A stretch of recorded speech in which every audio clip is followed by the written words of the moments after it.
مٹی میں مل گئے ارادے یزید کے، لہرا رہا ہے آج بھی پرچم حسین کا۔ 10 محرم الحرام امام علی مقام اور جانثار ساتھیوں کی شہادت کا دن، ملک بھر میں آج یوم عاشور مذہبی عقیدت و احترام سے منایا جا رہا ہے۔ شہدائے کربلا کی یاد میں شہر شہر مجالس اور جلوس برآمد۔ لاہور میں مرکزی جلوس نثار حویلی سے برآمد ہوا۔ اسلام آباد، کراچی، کوئٹہ، پشاور سمیت تمام چھوٹے بڑے شہروں میں سینکڑوں جلوس برآمد۔ مرکزی جلوسوں کے اطراف موبائل فون سروس بند رہے گی۔ سیکیورٹی کے فل پروف انتظامات، کیمروں کی ذریعے نگرانی۔ نہ پوچھئے کہ کیا حسین ہے، میرا بادشاہ حسین ہے۔ شہدائے کربلا کی یاد میں تمام چھوٹے بڑے شہروں میں نذر و نیاز کا سلسلہ جاری۔ گلی محلوں میں دودھ اور شربت کی سبیلیں، جگہ جگہ لنگر کا بھی اہتمام۔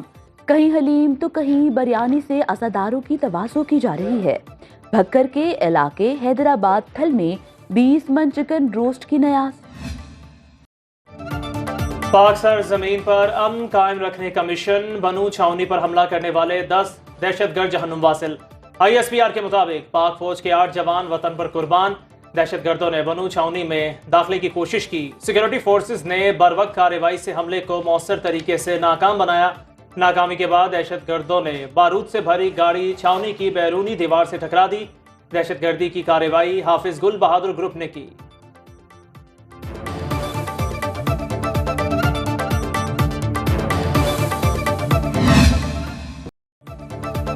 بنو میں شہید جوانوں کی نماز جنازہ ادا کر دی گئی۔ نماز جنازہ میں پاک فوج کے افسروں، جوانوں، شہداء کے اہل خانہ اور اہل علاقہ کی شرکت۔ ISPR کے مطابق نائب صوبیدار محمد شہزاد، سپاہی اشفاق حسین خان، حولدار زلل حسین نے جام شہادت نوش کیا۔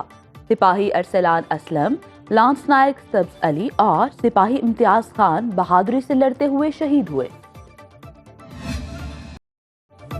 دہشت گردوں کا DI خان میں رورل ہیلتھ سینٹر پر حملہ، پاک فوج کے 2 جوان اور 5 شہری شہید۔ سیکیورٹی فورسز کی جوابی کارروائی میں 3 دہشت گرد جہنم واصل۔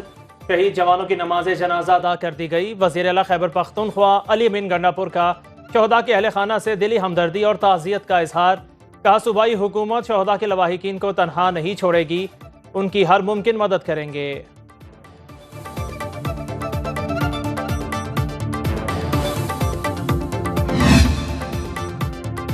شہدائے وطن کو قوم کا سلام۔ صدر مملکت آصف علی زرداری کا بنو اور ڈیرہ اسماعیل خان میں پاک فوج کے شہید جوانوں کو خراج عقیدت۔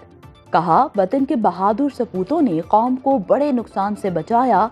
وزیر اعظم شہباز شریف نے کہا پوری قوم اپنے بہادر افواج کے ساتھ کھڑی ہے۔ بلاول بھٹو کا دہشت گردی میں افغان سرزمین کے مسلسل استعمال پر تشویش کا اظہار۔ وزیر داخلہ محسن نقوی، چیئرمین سینٹ یوسف رضا گیلانی اور دیگر کی دہشت گرد حملوں کی مذمت۔ PCP کے پاس سارا ثبوت موجود ہے کہ وہ فورن فنڈڈ جماعت ہے۔ یہاں جو قانون آئین کے خلاف جو فیصلے ہوتے ہیں سیاسی، ویسا کوئی فیصلہ نہیں ہوگا، انشاءاللہ قانون آئین کے تحت فیصلہ ہوگا۔ PTI پر پابندی کا فیصلہ ابھی نہیں ہوا، معاملے پر اتحادیوں سے مشاورت کریں گے، فیصلہ قانون اور آئین کے مطابق ہوگا۔ نائب وزیر اعظم اسحاق ڈار کہتے ہیں قومی سلامتی کے خلاف کوئی بات نہیں سنیں گے۔ 9 مئی واقعات میں جو ملوث ہے اسے سزا ملنی چاہیے۔ وہ وقت بھی یاد کریں جب نواز شریف کو نکال کر ملک کی بری حالت کی گئی۔ شہباز شریف اور اس کی ٹیم نے ملک کو دیوالیہ ہونے سے بچایا۔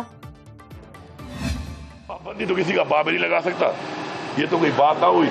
ایک تو فارم 47 کے تحت بیٹھے ہوئے لوگ خود جو ہے مینڈیٹ چوری کر کے بیٹھے ہیں اور پھر وہ یہ باتیں کریں کہ وہ پابندی لگائیں گے کسی پارٹی کے اوپر اور اس سیاسی پارٹی کے اوپر۔ یہ سب سے زیادہ ووٹ لیا ہوا ہے الیکشن کمیشن کے حوالے سے اور ضلع سیٹوں کے حوالے سے ہمارا ایک موقف تھا، آئینی موقف، الحمدللہ اس میں ہمیں جیت ہوئی ہے۔ PTI پر کسی کا باپ بھی پابندی نہیں لگا سکتا، وزیر اعلیٰ خیبر پختونخوا علی امین گنڈاپور کی گرج برس۔ میڈیا سے گفتگو میں بولے مینڈیٹ چور سب سے زیادہ ووٹ لینے والی پارٹی پر پابندی لگانے کی بات کر رہے ہیں، ان سے معیشت، ڈالر اور پیٹرول کی قیمتیں تک کنٹرول نہیں ہو رہی۔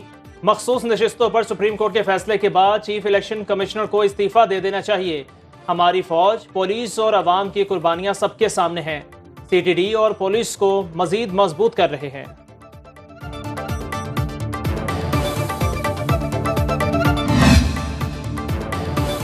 پیپلز پارٹی کسی سیاسی جماعت پر پابندی کے حق میں نہیں۔ وزیر اعلیٰ سندھ مراد علی شاہ کہتے ہیں پی ٹی آئی کو ثابت کرنا ہوگا وہ ایک سیاسی جماعت ہے۔ کوئی سیاسی جماعت ڈائیلاگ سے انکاری نہیں ہو سکتی۔ سیاسی جماعتیں مسئلے کا حل بات چیت سے نکالتی ہیں۔ مرکزی سیکرٹری اطلاعات شازیہ مری کا کہنا ہے پیپلز پارٹی کو پی ٹی آئی پر پابندی سے متعلق اعتماد میں نہیں لیا گیا۔ حکومتی فیصلے پر پارٹی میں مشاورت کریں گے۔ پی ٹی آئی کو بھی اپنا رویہ سیاسی بنانا ہوگا۔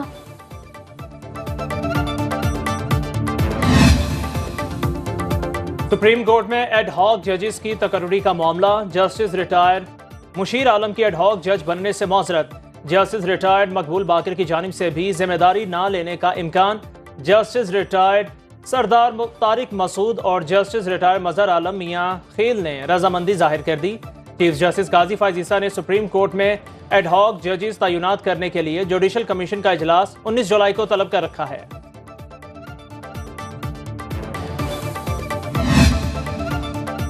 تحریک انصاف کی سپریم کورٹ میں ایڈ ہاک ججز تعینات کرنے کی مخالفت بیرسٹر گوہر خان کا کہنا ہے اقدام پوری سپریم کورٹ اور اس کے ججوں پر سمجھوتا ہوگا۔ 2015 سے سپریم کورٹ میں کسی ایڈ ہاک جج کی تقرری نہیں کی گئی۔ چھٹیوں میں چاروں ایڈ ہاک ججز کی ایک ساتھ تقرری غیر ضروری۔ چیف جسٹس کو ایسے نازک وقت میں عدالتی تنازعات سے گریز کرنا چاہیے۔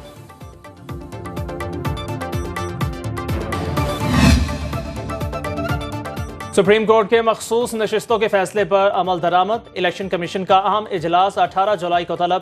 اجلاس کی صدارت چیف الیکشن کمشنر سکندر سلطان راجہ کریں گے۔ سپریم کورٹ کے احکامات کی روشنی میں فیصلے پر عمل درآمد پر غور کیا جائے گا۔